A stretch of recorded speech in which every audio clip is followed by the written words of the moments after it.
काठमाडौँ उपत्यकाको काखमै भएर पनि आफ्नै मौलिकतामा रमाइरहेको एउटा सुन्दर स्वर्ग हो हाम्रो रयाले। भौगोलिक विविधताले भरिएको यो भूमि समुद्री सतहबाट 1560 मिटरको होचो स्थानदेखि 2782 मिटरको उचाइमा रहेको फुलचोकी शिखरसम्म फैलिएको छ। यहाँको मौसम जादुमय छ। गर्मीमा शीतल हावा र जाडोमा फुलचोकीको फेदीसम्म ओइरिने सेताम्मे हिउँ। यो भूमि केवल माटो होइन, यो त आराध्य देवी फुलचोकी माताको दिव्य आशीर्वाद र छत्रछायामा सुरक्षित एक पुण्य भूमि हो। रयालेको जीवनस्तरको मुख्य मेरुदण्ड भनेको यहाँको पशुपालन हो। यहाँका बासिन्दाहरूले आफ्ना वनबुटाहरू आफै संरक्षण गरेर पशुपालनका लागि खाद्यान्नको सुनिश्चितता गरेका छन्।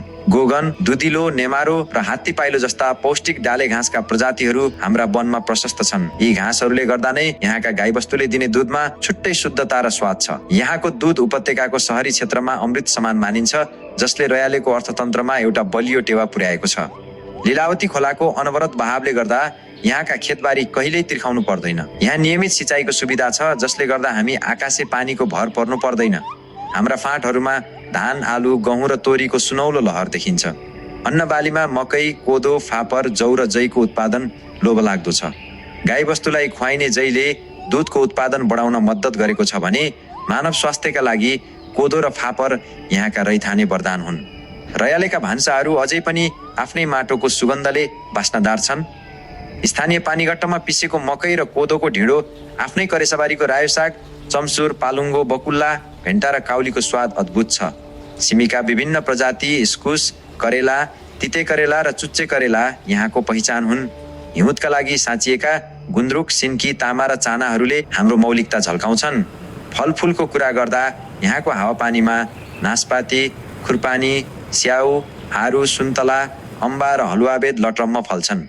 यी फलहरू केवल उब्जनी मात्र होइनन्, रयालेको समृद्धिको आधार पनि हुन्। रयाले एउटा उदाहरणीय समाज हो। यहाँ बौद्ध, बोन र हिन्दू संस्कृति बीचको अनुपम मेलमिलाप देख्न पाइन्छ। बुद्ध जयन्तीमा गुम्बाका ध्वजापताकाहरू र हिन्दू चाडपर्वहरूमा मन्दिरका घन्टीहरू सँगै गुन्जन्छन्। आफ्ना कुलदेवताको पूजा गर्ने, लोसार, दशैं, तिहार जस्ता पर्वहरू साझा खुसीमा मनाउने यहाँको परम्पराले संसारलाई नै भ्रातृत्वको पाठ सिकाउँछ। फुलचोकी माताको कृपाले यी सबै संस्कृतिहरू यहाँ एउटै मालामा उनिएका छन्। दियोमुनि अन्ध्यारो भने चाहिँ राजधानीको यति नजिक भएर पनि रयालेले लामो समयसम्म शैक्षिक, आर्थिक र सामाजिक पिछडिएको अवस्था भोग्नु पर्यो। तर आज रयाले कोल्टे फेर्दैछ।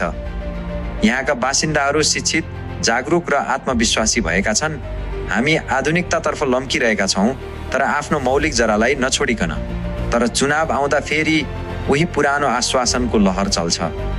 अब हामी रयालेवासी प्रश्न गर्न तयार छौँ, के तपाईहरूले अघिल्लो चुनावमा गरेका बाचाहरू पुरा गर्नुभयो? बाटो र पुलको आश्वासन बाहेक देशको नीति निर्माणमा तपाईँको योगदान के रह्यो? के तपाईँहरूले राष्ट्रघाती सम्झौताहरूमा हस्ताक्षर गरेर देशलाई धोका दिनुभयो कि भएन? आगामी दिनमा राष्ट्रहित विपरीतका सम्झौतामा तपाईँको अडान के रहन्छ? समाजमा व्याप्त भ्रष्टाचार, विसङ्गति र व्यथिति अन्त्य गर्न तपाईँको एजेन्डा के छ? र नयाँ भनिने उम्मेदवारहरूलाई पनि हाम्रो प्रश्न छ, के तपाईँले जितेर देशले साँच्चै राजनीतिक स्थायित्व पाउँछ? हामीलाई थाहा छ पार्टीको नाम फरक भए पनि धेरैको सिद्धान्त र नियत उस्तै छ, काले काले मिलेर खाउँ भाले। अब हामी झुक्ने छैनौँ।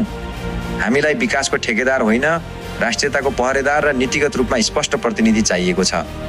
रयालेको माटोले अब न्याय खोजिरहेको छ। आफ्नो मौलिकता जोगाउँदै, आत्मनिर्भर बन्दै र अधिकारका लागि प्रश्न गर्दै हामी अगाडि बढिरहेका छौँ। यो हाम्रो रयाले हो, जहाँ प्रकृति, संस्कृति र चेतनाको त्रिवेणी बग्छ। हाम्रो यो गौरवमय यात्रामा हामीलाई साथ दिनुहोस्। यो भिडियो मन परेमा लाइक, कमेन्ट र सेयर गर्न नभुल्नुहोला है।